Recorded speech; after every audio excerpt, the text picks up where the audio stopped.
పరిస్థితి వచ్చింది. అంటే పోలీసుల సరెండర్ లీవ్ ఇవ్వకపోతివి, టీఏలు ఇవ్వకపోతివి, స్టేషన్ అలవెన్స్ బంద్ పెడితివి, చివరికి పోలీస్ వాహనాల్లో పెట్రోల్కు కూడా డబ్బులు ఇవ్వకపోతివి. అంటే ఏం చెప్పదలుచుకున్నావు? నీ లెక్క దోచుక తినమంటున్నావా? నీలాగా అవినీతికి పాల్పడమంటున్నావా? న్యాయబద్ధంగా రావాల్సిన ఆ చిన్న పోలీసు ఉద్యోగులు పాపం రెక్కాడితే డొక్కాడని వాళ్ళు ఏఆర్ కానిస్టేబుల్ కానీ సివిల్ కానిస్టేబుల్ కానీ వాళ్ళ పిల్లల చదువులకు ఫీజులు కట్టలేక ఇబ్బంది పడతా ఉన్నారు. హోంగార్డుల గురించి అయితే నువ్వు అసలు గొప్ప గొప్ప మాటలు చెప్పినావు. నేను రాగానే మొదటి సంతకం హోంగార్డులదే పెడతా, వాళ్ళని పర్మనెంట్ చేస్తా, వాళ్ళ జీతం పెంచుతా అంటివి. ఏం చేసినావు నాయన నువ్వు? కేసీఆర్ గారు 12,000 రూపాయలు ఉన్న హోంగార్డుల జీతాన్ని 29,000 రూపాయలకు కేసీఆర్ పెంచిండు. రేవంత్ రెడ్డి వచ్చి 2 ఏళ్ళు అయింది, ఎంత పెంచిండు అంటే 75 రూపాయలు పెంచిండు. ఇక దానికి అప్పటి నేను హోంగార్డులకు 75 పెంచినా ఇక నా అంత మొగోడు లేడంటాడు రేవంత్ రెడ్డి. 12,000 నుంచి 29,000 చేసిన కేసీఆర్ ఒక్క మాట అనలే, ఇంకా పెంచాలి, ఏడాదికి 1000 పెంచుతా అన్నాడు. రేవంత్ రెడ్డి వచ్చినాక పెంచింది 75. అది కూడా ఈ బట్టలు వాళ్ళకి ఇచ్చే డ్రెస్ అలవెన్స్ కూడా బంద్ అయిపోయింది రేవంత్ రెడ్డి వచ్చిన తర్వాత హోంగార్డులకు ఇచ్చేది. అంటే ఎవరిని చూడు ఉసురు పోసుకున్నావు. కేసీఆర్ గారు పాపం ఆ ట్రాఫిక్ కానిస్టేబుళ్ళు దుమ్ముకు ధూళికి పొగకు అనారోగ్యం పాలవుతున్నారని 30% ట్రాఫిక్ కానిస్టేబుళ్లకు అదనపు వేతనం ఇచ్చింది కేసీఆర్ ప్రభుత్వం. నువ్వేం చేసినావు నాయన?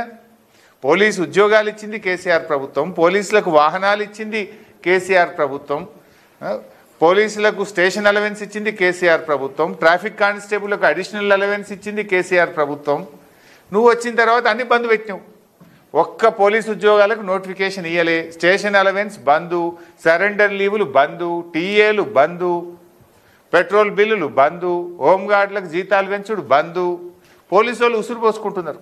ఇలా పోలీస్ అన్నలు పోలీస్ మిత్రులను నేను కోరుతా ఉన్నా, కేసీఆర్ గారి ప్రభుత్వం మీకు ఎంత చేసిందో, ఇవాళ ఏ రకంగా రేవంత్ రెడ్డి మిమ్మల్ని వాడుకుంటున్నాడో మీరు కూడా ఒక్కసారి ఆత్మ పరిశీలన చేసుకోండి, నిజాయితీగా వ్యవహరించండి. అక్రమ కేసులో రేవంత్ రెడ్డి చెప్పినటువంటి దాంట్లో మీరు పడొద్దని కూడా నేను పోలీస్ అన్నల్ని కోరుతా ఉన్నా. పోలీస్ అన్నలకు ఇచ్చిన మాటను తక్షణమే రేవంత్ రెడ్డి అమలు చేయాలని చెప్పి కూడా పోలీసుల పక్షాన డిమాండ్ చేస్తూ ఉన్నా. వాళ్ళు చెప్పుకోలేకపోతున్నారు, కుమిలిపోతున్నారు. ఎప్పుడన్నా మేము ధర్నాలు చేస్తే వచ్చి మా చెవులలో చెప్తున్నారు, సాట్కి వచ్చి మాకు అన్న మా సరెండర్ లీవ్ రాలేదు జర అడిగే అంటున్నారు, అన్న మా టీఏ బిల్ రాలేదు జర అడిగే, మా నువ్వైతేనే గట్టిగా అడుగుతావు అని అడుగుతున్నారు. అంటే ఇలా పోలీసులు కూడా బాధపడుతున్నటువంటి పరిస్థితి ఉంది.